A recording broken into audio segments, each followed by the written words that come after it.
Olá, minhas saudações a você que acompanha o Vozes do MPMT. Eu sou Tânia Halber e hoje eu recebo aqui em nosso estúdio o promotor de justiça Tiago de Souza Afonso da Silva, que é coordenador adjunto do Centro de Apoio Operacional, o CAU, da Violência Doméstica do Ministério Público de Mato Grosso. E ele está aqui para falar sobre violência contra a mulher. Sim, este também é um assunto para os homens. Inclusive, é o convite da campanha Laço Branco, que ocorre agora no mês de dezembro. Bem-vindo, doutor. Obrigado, Tânia. Um abraço a você, meus cumprimentos e a todos aqueles que acompanham esse podcast. Inclusive, foi o doutor Tiago quem nos provocou para falar aqui no nosso podcast sobre a campanha Laço Branco, os dias de ativismo também, né, que estão ocorrendo nesse período, e a campanha que ocorre no mundo inteiro. Não sei se você já ouviu falar, você que nos escuta, nos ouve, mas a campanha Laço Branco é mundial. Então, eu te convido a ficar aqui com a gente e nós debatemos e entendemos, afinal, como que os homens podem contribuir com esta luta que nós mulheres enfrentamos no dia a dia. Iniciamos agora o Vozes do MPMT.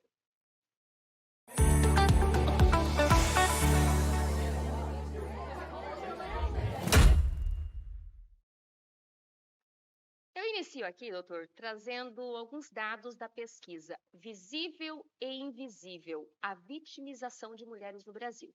Ela mostra que 4 em cada 10 mulheres brasileiras com 16 anos ou mais já foram vítimas de violência física, sexual ou psicológica, provocadas por parceiros íntimos ao longo da vida. E mais, que 52% da população já testemunhou alguma situação destas, né, envolvendo meninas, mulheres agredidas, homens brigando, abordando mulheres de forma desrespeitosa nas ruas.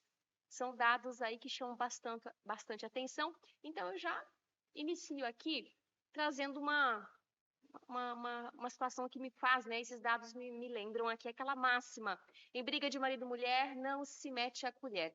Será que tem perdido força isso que nós ouvimos a vida inteira, passamos ouvindo? Ou seja, a população está mais intolerante, tomando atitude quando percebe, quando presencia alguma violência contra a mulher? Olha, Tânia, eu percebo, porque a gente sabe que a causa da violência contra a mulher decorre de um machismo. O que a gente costuma dizer, assim, no jargão jurídico, o machismo consolidado ou estrutural. Ele é feito, então, a partir de uma construção secular. Obviamente, se essa construção ela é secular e se ela é uma sedimentação, uma estratificação de uma cultura, na verdade não apenas cuiabana, mato-grossense, brasileira, mas mundial, ela pode ser perfeitamente desconstruída. E nós, sociedade, melhoramos muito no aspecto não apenas intelectual, mas também moral. Logo, eu concordo que a sociedade hoje está muito menos tolerante à violência doméstica do que era antes.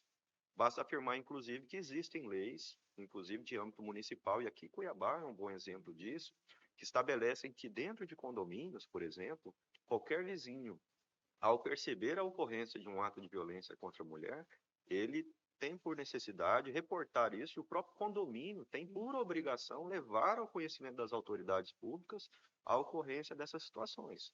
Ou seja, eventuais atos de violência doméstica ocorridos no âmbito de casas inseridas dentro de condomínio, Brasil afora, e Cuiabá aqui é um bom exemplo disso, precisam ser objeto de.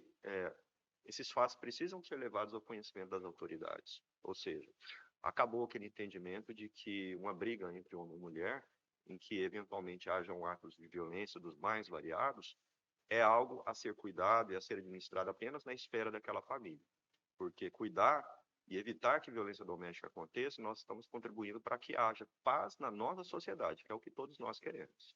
E este é o convite da campanha Laço Branco, uma campanha que traz os homens para este enfrentamento. Inclusive, acho que, né, precisamos falar aqui que é uma iniciativa que partiu dos homens, né, de uma junção dos próprios homens, doutor. Começou dessa forma e hoje é a maior iniciativa que envolve, né, os homens no mundo todo no enfrentamento à violência contra a mulher? Sim, a data é comemorada todo dia 6 de dezembro.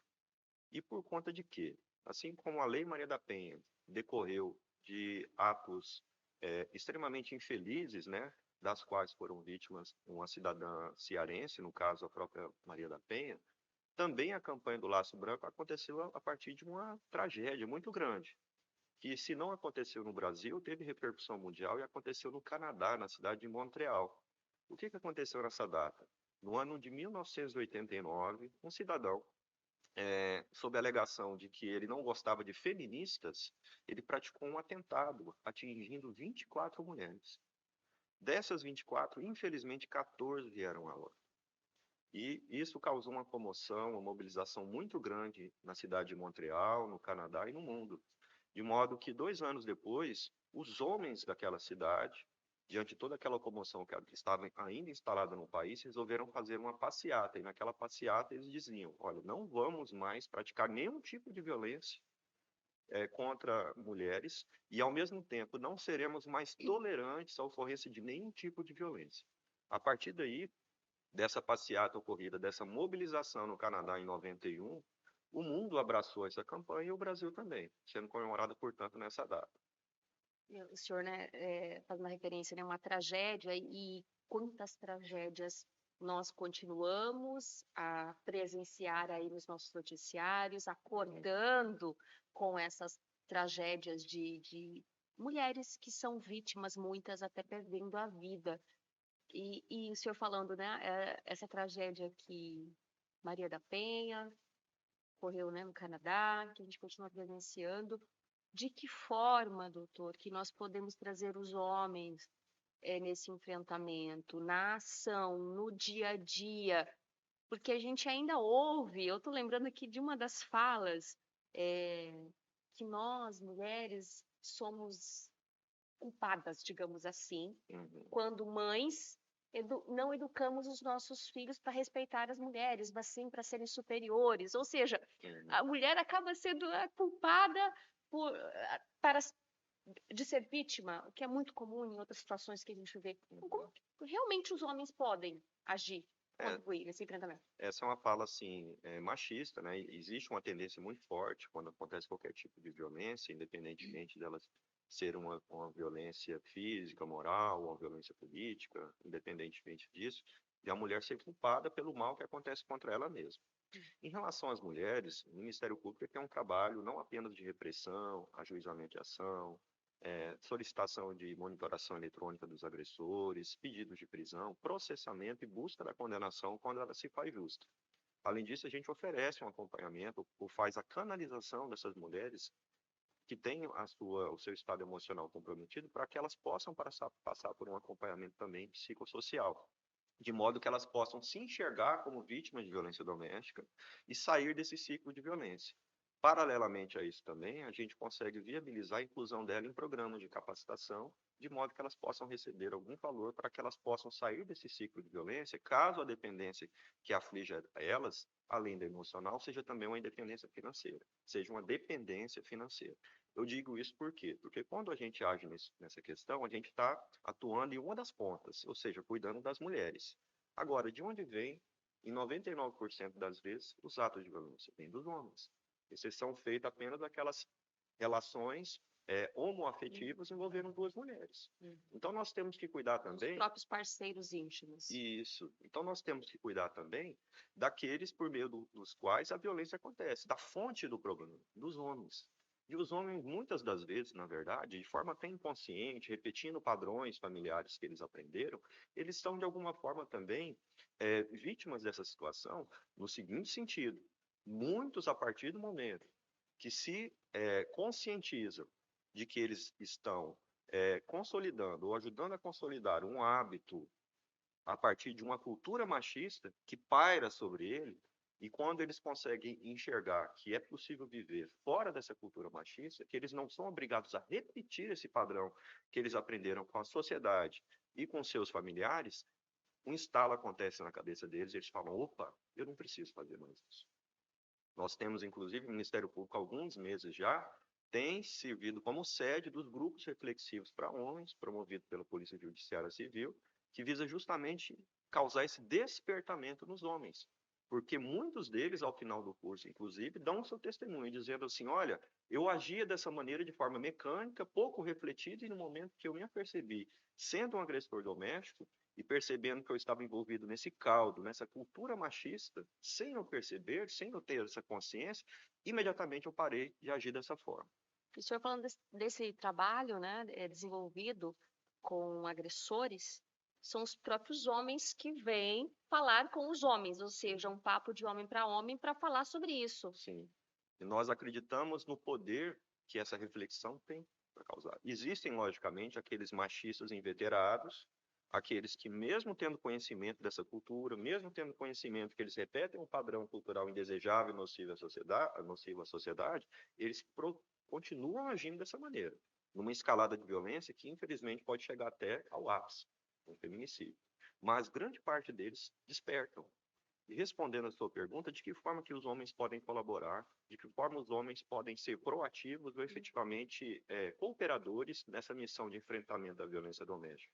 Abstendo-se, a partir do momento que eles tomam consciência dessa atitude errônea deles, abstendo de praticar qualquer tipo de violência. Desde as violências mais visíveis ou mais bruscas, aquelas mais drásticas, como, por exemplo, uma violência física ou, eventualmente, uma violência sexual, até aquelas mais sutis. Violência sutil, que não deixa de ser uma violência doméstica, por exemplo. A violência moral, a violência patrimonial, a violência psicológica. Os homens precisam ter a consciência de que não é necessário ferir fisicamente uma mulher para que aquele ato seja caracterizado uma violência. Até porque muitas vezes esse ciclo, né, de violência não começa com a violência física, ele começa com uma violência psicológica, uma agressão verbal, o senhor até falou patrimonial, impedir a mulher de ter acesso a serviços, círculos, né, sociais, enfim, várias formas que essa violência pode começar, doutor. Importante falar sobre isso. Uhum. E uma maneira também que nós percebemos de que essa violência ela acontece de maneira assim pouco percebida e muitas vezes tolerada é dentro de casa e no próprio ambiente de trabalho, no momento em que o homem ele desvaloriza ou não percebe o trabalho que aquela mulher executa. Então, no momento em que a sua companheira, por exemplo, ela deseja realizar algo que seja do sonho dela dentro de casa, ele oprime, ele não permite. No momento em que ela deseja impor a vontade dela dentro do lar, ele não permite. E muitas vezes esse machismo se reflete também no ambiente de trabalho.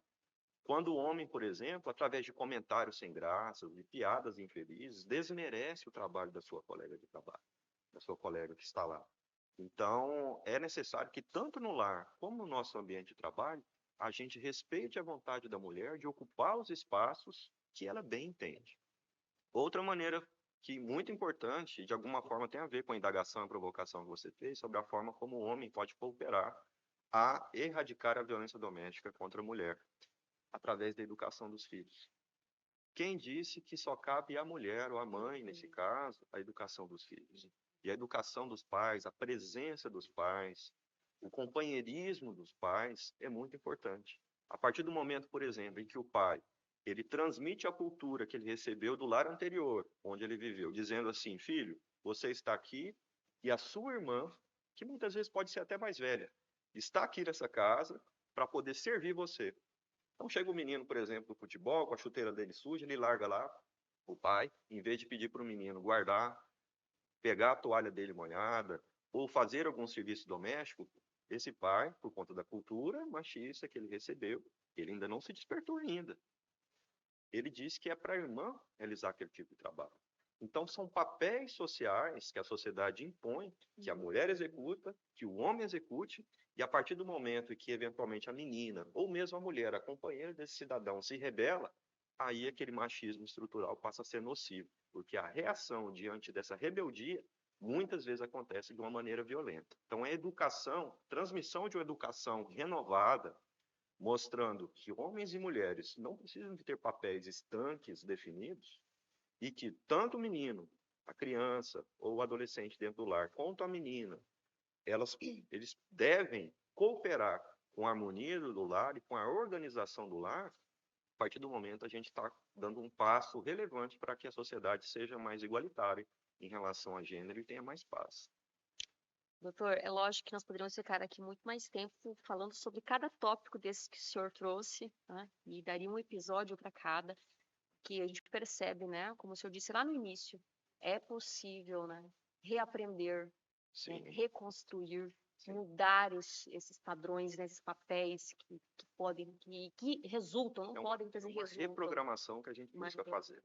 E o fato de nós estarmos aqui falando, e o senhor estar aqui falando, doutor, um homem falando sobre isso, convidando as pessoas, sejam homens, mulheres, enfim, famílias, sociedade de forma geral, para realmente, né, debater isso, trazer essas questões, eu acredito que já é um grande passo para que a gente possa chegar em mais pessoas. Sim, assim, é raro existir homens trabalhando formalmente nesse enfrentamento. Mas eu costumo dizer, quando as pessoas ficam um pouco escandalizadas, poxa, mais um homem falando, eu penso assim, nossa, mas a gente veio de um ventre masculino ou feminino, Uhum. né? Logo, nós temos automaticamente uma pessoa que é do nosso total apreço, as nossas mães. Quem que era uma mãe sendo vítima de violência doméstica? Pela mão de qualquer agressor. Muitas vezes, aquele cidadão, agressor, ele tem uma filha, garanto que ele não quer que a filha dele padeça também de violência doméstica. Temos irmãs. Então, é uma questão que diz respeito não a gênero, mas diz respeito à necessidade que nós temos de preservar a harmonia e a paz no lar. Então, é o recado que eu gostaria de passar. É, na verdade, os homens, muitos deles, acusam, né, as mulheres de feministas, usando isso de uma forma pejorativa, como se elas quisessem tomar o lugar que é dele. Não. Uhum. Na verdade, as mulheres é que tiveram o seu lugar subtraído há séculos e continuam sendo. Uhum. Então, o homem ele não precisa ficar insatisfeito, temeroso, descontente com os movimentos que existem das mulheres. Porque, na verdade, o que elas querem é recuperar aquele espaço que é delas. Tão somente isso. Então, a mulher pode desempenhar o espaço que ela bem desejar, o homem pode desempenhar o espaço que ele bem desejar, cada um respeitando as suas respectivas vontades, e com isso a gente vai ter paz e harmonia no lar, e tendo paz e harmonia no lar, consequentemente, paz e harmonia na sociedade, o que é desejo de todos, O invariavelmente. respeito, né? O senhor Sim, falando, a palavra que me veio quando o senhor começou a falar é a palavra respeito. Quanto é importante, né, que ela esteja à frente aí das nossas ações. Sempre pensemos isso, né? Respeito. Doutor, agradeço muito a sua presença aqui, a sua disponibilidade, o seu convite, né? uhum, Partiu, né, para estarmos falando. Ah, você que está nos ouvindo, né, quer saber mais sobre esse tema? A gente tem bastante assunto aí nas nossas redes sociais, a gente está trabalhando aí nesses dias, né, nesses dias de ativismo, trazendo convite para que você, de uma certa forma, também participe e saiba como agir, né? Seja você homem, mulher, como agir se presenciar algo, né? E lembrando sempre, né? Acionar as forças de segurança quando necessário, discar para o 190, isso. né? Para evitar aí outras situações. E assim a gente pode, cada um fazendo a sua parte, doutor. Sem dúvida. Eu que agradeço pela essa oportunidade de estar difundindo, ajudando a massificar um conhecimento tão importante que pode ser transformador para a sociedade. Obrigada, doutor Tiago, que esteve aqui conosco. Convido você a compartilhar esse podcast aí com quem mais você quer que fique a par deste assunto, que considera que é importante, né? Também aí ouvir, falar sobre este tema. Fique ligado nas nossas redes sociais. Desejo aí a todos um ótimo dia e até o próximo episódio.